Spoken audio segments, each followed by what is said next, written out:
which ayah? Sorry, let me find that out for you real quick.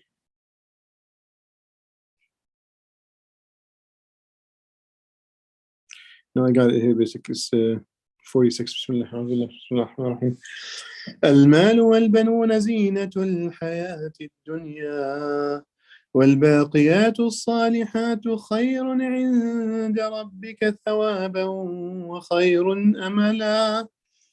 Allah subhanahu wa ta'ala, yesterday, last Tuesday, if I'm not mistaken, we discussed the story of the people, the guy who owns the two gardens, and we said that subhanallah, Allah subhanahu wa ta'ala gave this person lots of wealth, and instead of basically thanking Allah subhanahu wa ta'ala for all what he have given him, subhanallah, he became arrogant, and arrogance is the root of all evil. It's something that basically everybody should guard against, especially those who want to carry the da'wah and learn the deen and be students of knowledge and stuff like that, because it creeps in. And learning Islam, getting more knowledgeable, is actually it's one of the causes of kibr in itself, because the minute you see yourself knowledgeable, you see yourself above others, and that's what kibr is really. Kibr is just that. Kibr is just basically that feeling that you are superior to others and others are lower than you. So it's a very, very dangerous disease. It creeps to the heart without a person noticing. So anyway, so we finished that, and we Allah subhanahu is giving us basically a quick example of how life is so quick. It's very minute, and he gave us the example of the rain coming down on earth. فاختلط به نبات الأرض, meaning basically it mixed with the soil and the seeds, and created beautiful gardens and trees. And then bit by bit, as fall happens, and this happens every single year, everybody sees basically the plant grow during the spring and becoming different beautiful colors and throughout the summer, and then the fall comes in. What happens? It becomes yellow and dies out bit by bit, right? Subhanallah. And this cycle on a yearly basis is a sign of Allah. That we're just going. It's just your life is just a cycle. You're born, you grow, you become old, and you die, and that's it. So you better use your time very wisely, and you better not cheat yourself. Don't cheat. How do you cheat yourself? By lying to yourself, by trying to live in a mirage and delusion. The truth is the most important thing for the human being. That's the ultimate difference between the human and the animal. For the animal, there's no truth and falsehood. For the animals, there's instinct and basic needs. There's emotions and there's reactions. That's really it. There's not much other than that. And for the human being, there's thinking processes, there's evaluations, there's judgment, there's compatibility of thought to reality, which is the truth, al-haqiqah.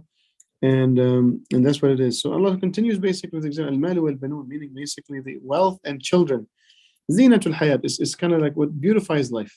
It's the beauty of life. Kind of, if there is no wealth and there's no children, family, a person becomes lonely. And if you have money, at least you can maybe try to enjoy. If you don't have children, if you don't have family, if you have family, you don't have wealth. Okay, you can basically be happy with your family. But if you don't have both, it's pretty bad. This is a pretty lonely life.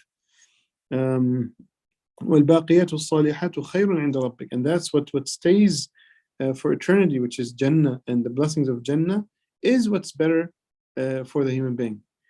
خَيْرٌ عِنْدَ رَبِّكَ ثَوَابًا وَخَيْرٌ أَمَلًا. Basically, this is what's best for the human being that Allah subhanahu wa ta'ala would give, and it's best for something that you would wait for, you would be ambitious for. See what I'm saying? We're all ambitious. Everybody wants to be happy. But subhanallah, it's we seek happiness in instantaneous gratification. We seek happiness in haram. And that's where we need to basically learn, especially in the month of Ramadan, because it's the month of the Quran. وَيَوْمَ نُسَيِّرُ الْجِبَالَ وَتَرَى الْأَرْضَ بَارِزَةً وحشرناهم فلم نغادر منهم أحدا. So now Allah subhanahu goes to a sight, a scene in يوم القيامة. ويوم نسير الجبال, when the mountains basically start moving. What does that mean? That means because the earth is going to get hit so hard, there's going to be the end of times, everything's going to crumble. The planet is going to smack earth, the whole universe is going to basically demolish. The mountains will basically be moved, will be struck so hard, basically the whole mountain basically will fall, will move from its place basically.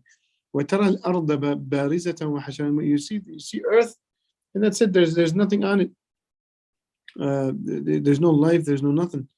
وحشرناهم, and we have resurrected them, or we've gathered them for the يوم الحشر, the place of gathering, and we will not leave a single person out. See, some people, because they've committed kufr in Allah subhanahu wa ta'ala and shirk, and they lived the life of evil, they would want to basically just not even be counted. It's like, just, I don't want to be there. I don't want to be in Yawm al-Qiyamah.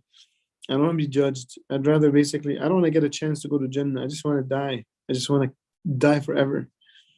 A'udhu billah. That's a very, very bad feeling, guys. Very bad feeling. وعرضوا على ربك صفا لقد جئتمونا كما خلقناكم أول مرة بل زعمتم أن لن نجعل لكم موعدا. Ya ilahi, ya ilahi. This is very, very tough talk, guys. This is very tough talk. SubhanAllah. وعرضوا, meaning basically, al-ard is to showcase. Every single person will be showcased in front of Allah subhanahu wa ta'ala so that he can get this judgment. Every single person, they're standing in lines. So Allah comments like, لَقَدْ جِئْتُمُونَا, you came back to us like we've created you the first time. Everybody will be naked on the Day of Judgment. Nobody cares. But like the fetus basically comes out of the womb of his mother, naked. You wash it, it's all just dirtied up, and you wash it and you try to cover it. We will all basically be resurrected from the graves. Everybody will basically be dirty but naked and standing up in the Day of Judgment. Everybody will be standing in the Day of Judgment so horrified. Nobody cares about nobody. Nakedness will not basically grab anybody's attention. Everybody's so worried about their destiny, their destination. Oh, may Allah subhanahu wa ta'ala forgive us on that day, brothers and sisters. May Allah forgive us. May Allah subhanahu wa ta'ala, Allahumma ja'alna min al-mu'taqina min al-nar. Oh Allah, make us from those who are saved from hellfire. Allahumma ja'alna min al-mu'taqina min al-nar. Allahumma ja'alna min al-mu'taqina min al-nar. Ameen, ameen, ameen, ameen. Say ameen, inshaAllah. Allahumma aghfir lana warhamna. This is very tough, you guys. That's why this surah is so powerful. Allah subhanahu wa ta'ala wants you to read the surah every single Friday, but it has so much stuff in it, so much stuff, so much. بل زعمتم أن لن نجعل لكم موعدا. You used to claim that Allah subhanahu wa ta'ala will not gather people for a Day of Judgment. You used to say, what are you talking about? There's no God, there's no Day of Judgment, there's nothing. The atheists and the materialists and the Darwinians and the liberals, that's our biggest problem today, basically, those secular liberalists who still have basically Abdullah and Khadija names. They cheat themselves, is what I'm saying, when they cheat themselves, because they don't want to search for the truth, and they want to live with desires. So they put down the Muslimin and the teachings of Islam. ووضع الكتاب فترى المجرمين مشفقين مما فيه ويقولون يا ويلتنا ما لهذا الكتاب لا يغادر صغيرة ولا كبيرة إلا أحصاها ووجدوا ما عملوا حاضرا ولا يظلم ربك أحدا. ووضع الكتاب, and then the book of justice, the book of your deeds, gets set in front of you. فترى المجرمين. So the criminals, Allah calls them criminals, mujrimeen. The mujrim is not just a person who steals or whatever. The mujrim is the one who commits kufr on Allah. The mujrim is the one who rejects the gratefulness of Allah. The mujrim is the one who oppresses others. The mujrim who basically does not want Islam because he doesn't want justice.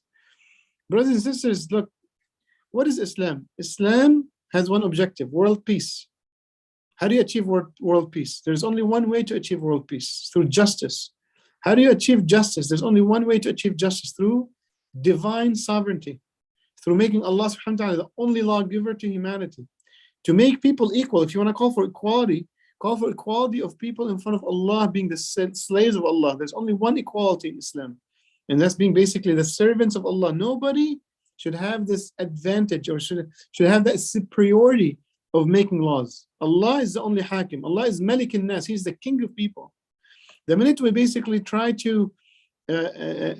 get certain human beings, a selected few of the elites, to make the laws, that's it. It's game over for them and for everybody else, for the planet. Muslims believe in prosperity of societies, for progress in civilizations, and for peace for planet Earth, and that can only be done through Islam as a system of life. That's it. It's the sovereignty of Allah, the only thing that can guarantee all that. Economic prosperity, peaceful political security, and really just basic maybe spiritual tranquility.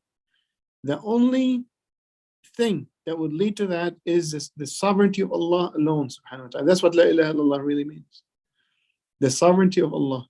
He's the king of the day of judgment. So why is he the king of the hayat al-dunya, of life on earth? If he's the king of the day of judgment, why wouldn't Allah be the king of planet Earth? But that's the problem with the liberal understanding of Islam today. People want to have Islam as a more of a spiritual journey, like a yoga class. Oh, I have my own spiritual journey. Everybody's like unique. Well, what happens to the world? People don't care. People just want to, do their own prayers, do their own fasting, and that's Islam for them. And that's a deformed, genetically modified view of Islam. It's a horrific way of describing what La ilaha illallah really is. It's a horrific depiction. It's a deformed depiction of the seerah of the Rasul sallallahu alaihi wasallam, who came to change humanity.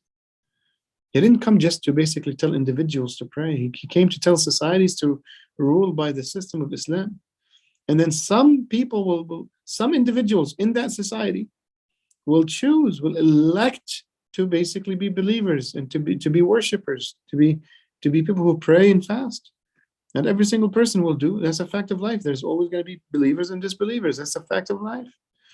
That's a fact of life. And people get very astonished that what? Like Islam didn't come to call people to pray and fast? What are you talking about, Sheikh? I had a brother basically who was so shocked from this fact, he had to go ask his Sheikh. He took my little lecture that I gave a khatara, and he's like, look, what is Sheikh saying? You know what I'm saying? Oh, definitely. I'm saying it here. It's public. Hello, assalamu alaikum, everybody. It's recorded. It's public on YouTube. I say it again. Islam is a system of life. It's not a personal journey only. It's a system of life that's spiritual in nature, so individuals can go through a spiritual journey that has a political dimension to it, has a social dimension to it, has a civilizational dimension to it. And if we don't preach Islam like that, forget it. We're going to continue to be in a declined state as an ummah of Islam. But if people, especially the youngsters today, if they're going to yearn to a better future, to a future where they're protected, they're secure, that their daughters and their sisters are not going to basically fear walking, taking the bus or taking the subway or going to Walmart and fear some Islamophobe going to come and punch her from the back or rip her hijab off. If you guys want a future that's where the Ummah of Islam, the greatest Ummah ever sent to mankind again, well, it starts with you understanding that La ilaha illallah is a socio-political message for humanity. It's a message to change every society and to change planet Earth to have the real economic security and the peacefulness that people would dream of. There's only one way to get there, and that's through Islam as a system of life. So I'll leave you with that, inshallah. It's almost 7 o'clock. May Allah bless you. Jazakumullah khair for coming. I make dua to Allah subhanahu wa ta'ala to bless this gathering, and bless the people that attended today, and make every single one of us basically be from those who are saved from hellfire. May Allah subhanahu wa ta'ala make us from those who are accepted, from the selected few who will be saved from Jahannam. Ameen, ameen, ameen. May Allah subhanahu wa ta'ala accept your prayers and siyam and qiyam and sadaqat and zakat in this blessed month. And don't forget, basically, da'wah is the biggest fard of all. So keep preaching La ilaha illallah to everybody else, from your friends and families and co-workers and friends at school. Ameen, ameen, ameen. We'll see you guys, inshallah, here at the I3 Hub for Taraweeh. And if not, we'll see you, inshallah, tomorrow for another tafsir at 6:30 p.m. Jazakumullah khair. Assalamu alaikum wa rahmatullahi wa barakatuh. Alaikum assalam wa rahmatullahi wa barakatuh. Jazakumullah khairan, Sheikh. Assalamu alaikum, everyone. Just before I leave, alhamdulillah, and I urge everyone to, when you guys listen to these tafsir sessions, the way the Sahaba would read and understand the Quran is when they would listen to it, they would implement what they read, and then they would memorize and move forward. So part of implementing and part of the obligation of the Quran is also to spread exactly what you've learned, right? So even if it's one verse that we cover a day, and the tafsir that you listen to, share it with your family. Share exactly what whoever wasn't here in this gathering today. It pushes yourself to kind of help learn and grasp the ideas better as well too. So I urge you guys to all, inshallah, do that, and it's a reminder for myself first and foremost. So please do that, and inshallah, I will see you guys at the hub for whoever can make it in the weekend, inshallah. Take care, everyone, and assalamu alaikum wa rahmatullahi wa barakatuh.